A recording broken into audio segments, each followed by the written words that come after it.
through this practice, more and more joy comes, more and more ease comes into your life. Because through retention, the internal wealth in your body increases. See, your sexual energy actually carries within it the seed of your creativity. Serotonin and oxytocin are some of the main chemicals in your seed. And through the process of retention, you're increasing the levels of serotonin. This is theory, but what I've heard is that in Ayurveda, the Amrit recycles through the spinal fluid. And through meditation, this seminal fluid actually moves upward through your spinal fluid, and it lubricates your joints, but it also affects the neurotransmitters in your brain. Serotonin creates confidence, presence, connection, easier communication, and ease in your life. These types of neurotransmitters allow you to be more relaxed, allow you to connect deeper, especially when you're networking or in a professional sense, making friends, influencing people. So the practice of retention is far-reaching. It changes how you see yourself, and it changes your self-esteem, your confidence, and your character. And it also just makes you more strong, capable, resilient, especially in the face of blame, dishonor, frustration, gossip, lower vibrational kind of behaviors around you. It allows you to kind of become more resilient in the face of adversity, right? Severe challenges, emergencies. So if you want to become more powerful and more centered,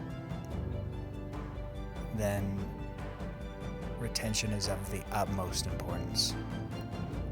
But it's not, we don't practice retention to become powerful, right? We don't engage in spiritual practice in order to become more powerful. It's a practice of becoming less and less attached.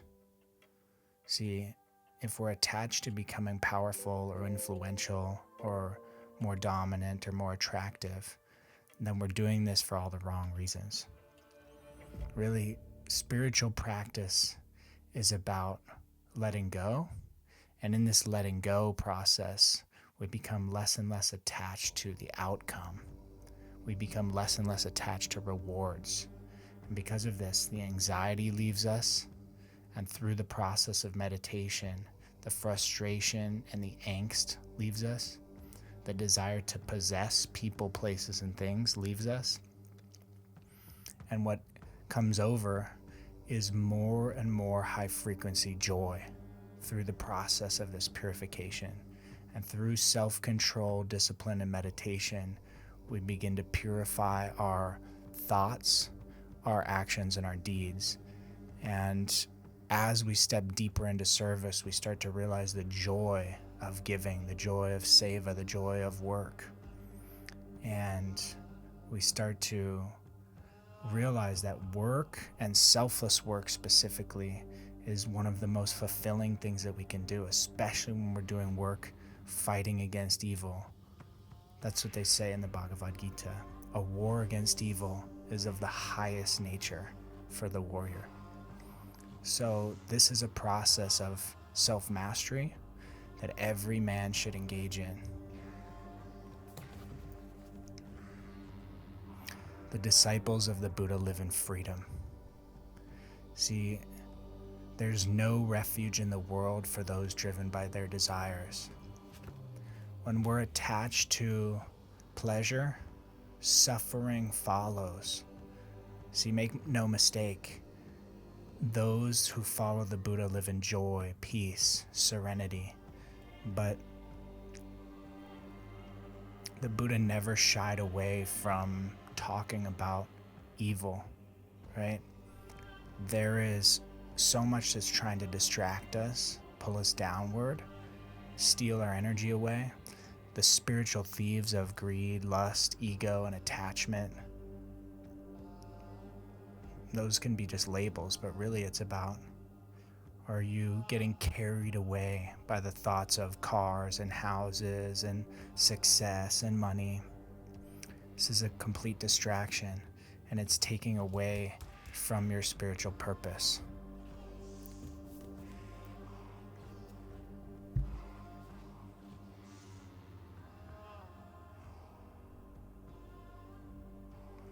If you long to know what is hard to know and can resist the temptations of the world, you will cross the river of life.